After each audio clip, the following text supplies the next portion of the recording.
Well, it's about 7:30 a.m. here on the homestead. It is a dreary, foggy, spooky kind of morning out here. I am so glad I don't have to drive today, guys. This is the Frugal Gardener. Yes, like I said, I'm here on the homestead. For those of you who are new, I live on a 4.5 acre homestead and I garden on about a quarter of an acre here.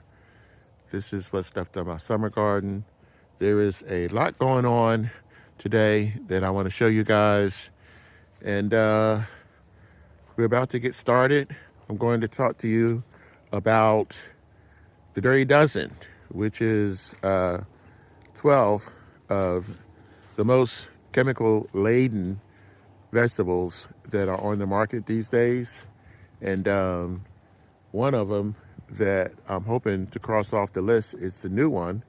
And what we're going to do is grow potatoes indoors so that we don't have to deal with the chemicals. I'm also going to give you guys the reveal of my latest mystery box, and I'm going to give you the new mystery box that I am growing at the current time. I started this about a week, 2 weeks ago. And stick around, because at the end of the video, or near the end of the video, I have something very special that I want to show you guys. Something that I'm doing. I've done this once before, but this time I'm going to do a little differently. I'm going to go into more detail on how you can do it. It's a very cheap, I would say, free way that you can grow food indoors in the winter. So stick around. Let's get started. So before I go any further, I want to take a minute to thank you guys for all of your suggestions. I recently asked for suggestions on what to do with all these apples that I have received. And as you can see, I'm putting some of those suggestions to use. This is my dehydrator, well, one of my dehydrators. It's pretty straightforward. It's not one of those expensive ones. So I'm dehydrating apple peels in the dehydrator. This is my apple cider that I can't seem to keep enough in the house. The family loves it, so I'm going to probably end up making more of this. This is my third batch so far, and I still have plenty of apples left. Today is going to be apple pie, and last night was apple sauce. I decided to come up with my own recipe. I looked at a couple of other recipes for the apple sauce and for the apple cider. And with the holidays coming up, I know people drink a lot of apple cider. So if you guys are interested in my take on either of those two, just put a link down and put a note in the comment box below, and just let me know, and I will add that recipe to my next video. So on with the video, finish up with where we left off at. Thanks again. So every year, the Environmental Working Group, it's an organization that tracks the amount of pollution and the crap that they're putting in the air and putting in our foods. Every year, they come out with the Dirty Dozen and the Clean 15. Not today, but probably in the next video, I'm going to go into depth, into more detail. I'll give you that complete list, and we can, kind of go into why they're on the list a little bit. But today, because I like to keep these videos short and I have some other things to show you, this is obviously what's happening in 4 of my grow boxes. These are really coming along. And like I said, later on in this video, I'm going to reveal the answer to the last mystery box And also, I'm going to give you guys the new mystery box, like I said a few minutes ago. So the greenhouse is still in a bit of disarray. I got everything back together, but that's on the outside. But the inside, there's still some things I need to work on. But it's usable, and I'm using it today actually to segue into one of the main things I wanted to talk about today, and that is potatoes. And it's no coincidence that I'm talking about potatoes today because they just made the list. Unfortunately, it's a list that you don't want to be on. And potatoes, excuse me, are number 12 on that list because after testing the potatoes, these happen to be white potatoes that were tested, 90%, approximately 90% of potato samples contain a pesticide used to inhibit sprout growth. In other words, it stops the potatoes from doing this. This is what we want as gardeners, but you don't want this in the store. People are finicky. They want everything to be perfect, which is the reason why a lot of stuff is bleached. We talked about that in the previous video. But a lot of these potatoes travel long distances, and they sit on the shelves for long periods of time, and that makes them unattractive. So this is the reason why I'm not even going to attempt to pronounce the actual name for this, but they also use chemicals for pest control. Now, there's another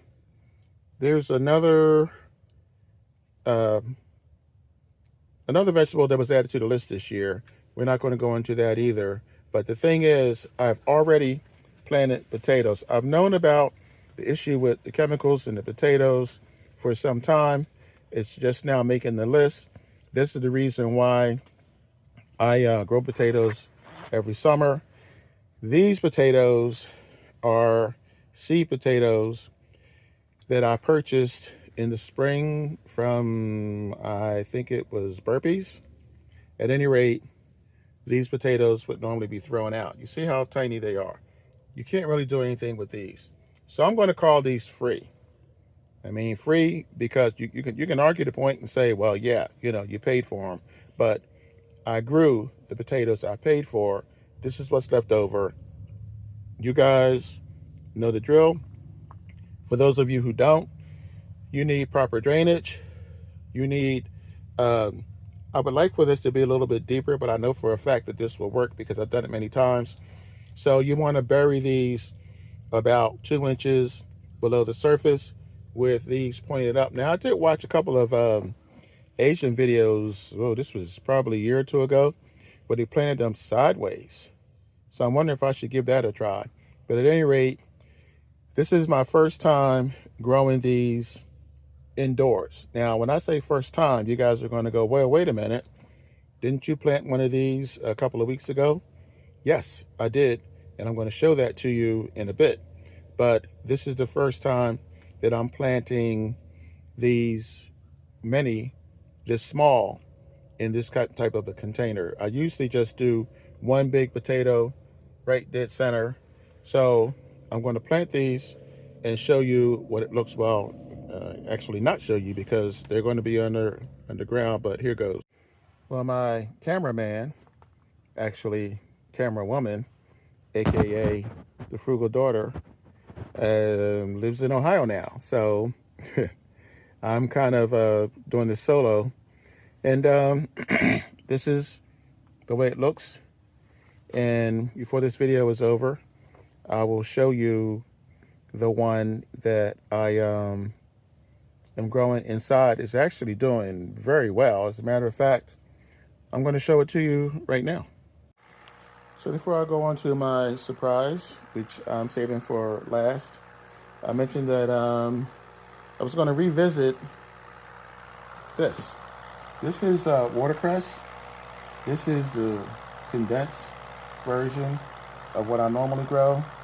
This is inside this plastic container that I showed you guys a video or two ago. That's sage. There's a couple other things growing in here. But this is my focus, and this is the problem because I normally get sidetracked, and I really, really, really want to zero in on this today. Because watercress is kind of overlooked. It's a superfood. Watercress can lower your blood pressure. It can help reduce inflammation.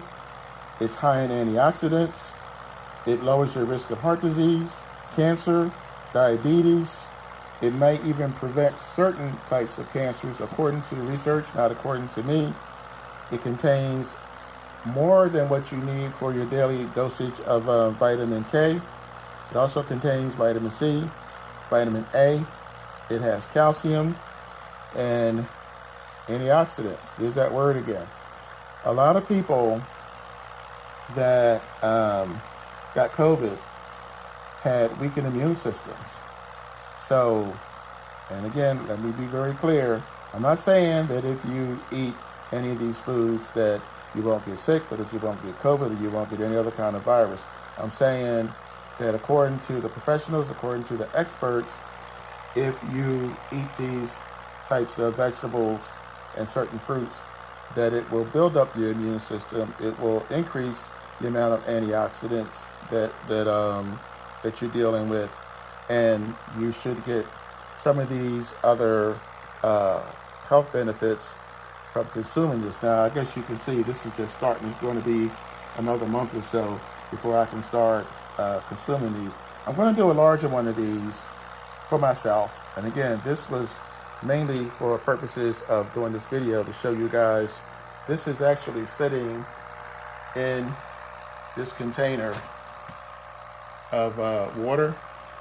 I do have nutrients in this water, and I don't know how many of you have seen the previous video, but you can see just how how fast these leaves are growing in this container.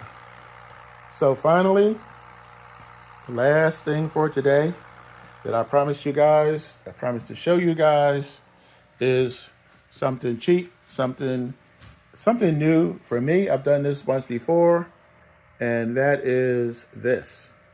These are beans, store-bought beans. To be more precise, these are Greater Northern beans.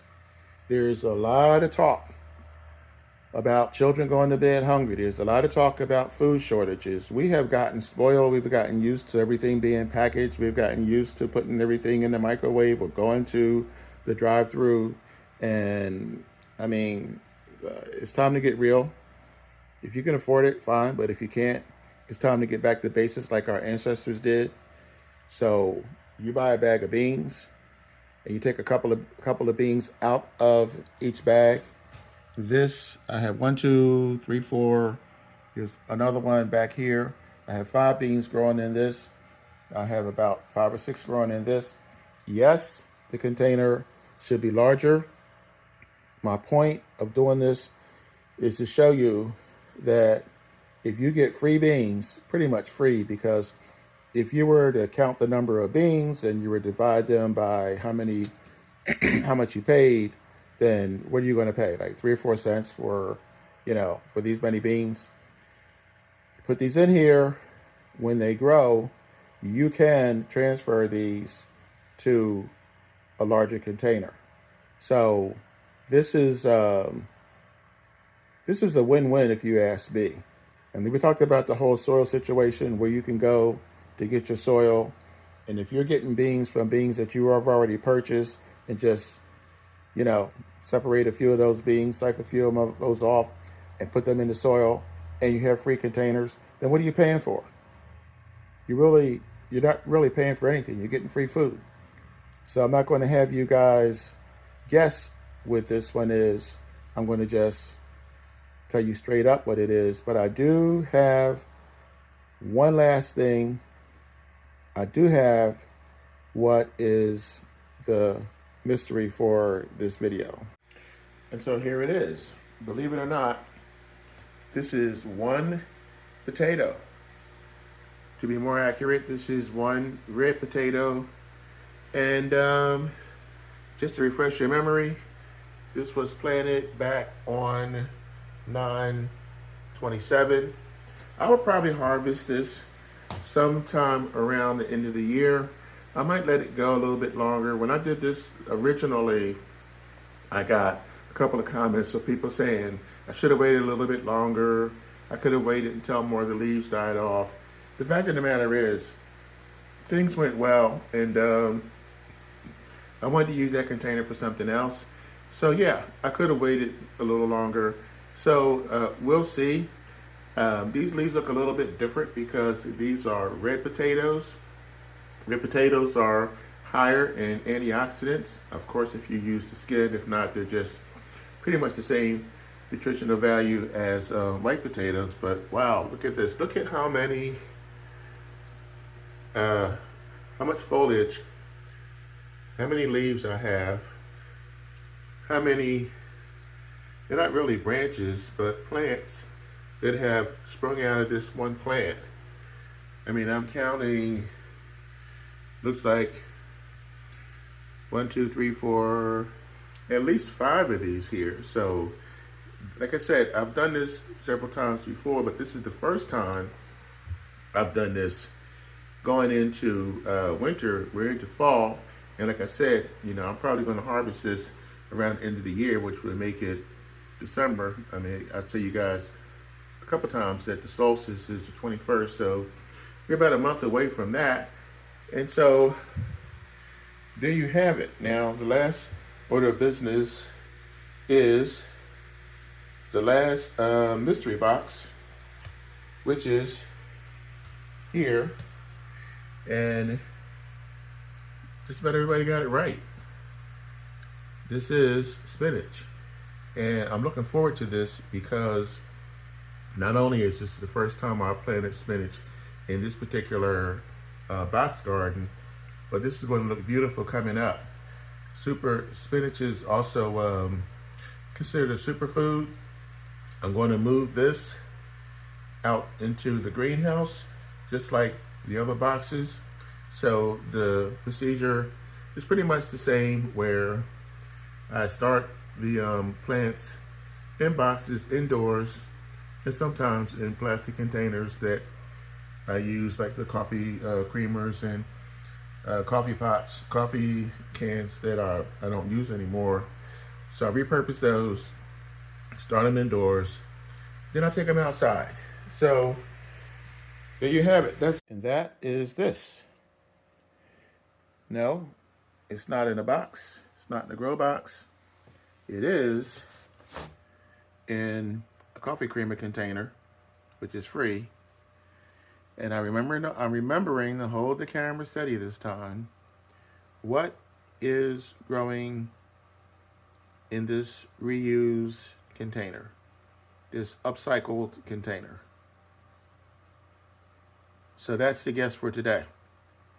That's all I have for you guys today. Thanks for watching. Hope you enjoyed the video. Next video, or the video after next, because the holiday is coming up, is going to be the Dirty Dozen. We're going to go over the list, what's in it, and why. So thanks for taking the time out of your day. I hope you spread this video. I hope you click the like button, and also click the thumbs up. Post your comments below. I read all your comments. I comment on all the comments that you guys send to me. And remember, when you grow your own food, you'll always know where it comes from. I'll see you guys in a few days with a new video.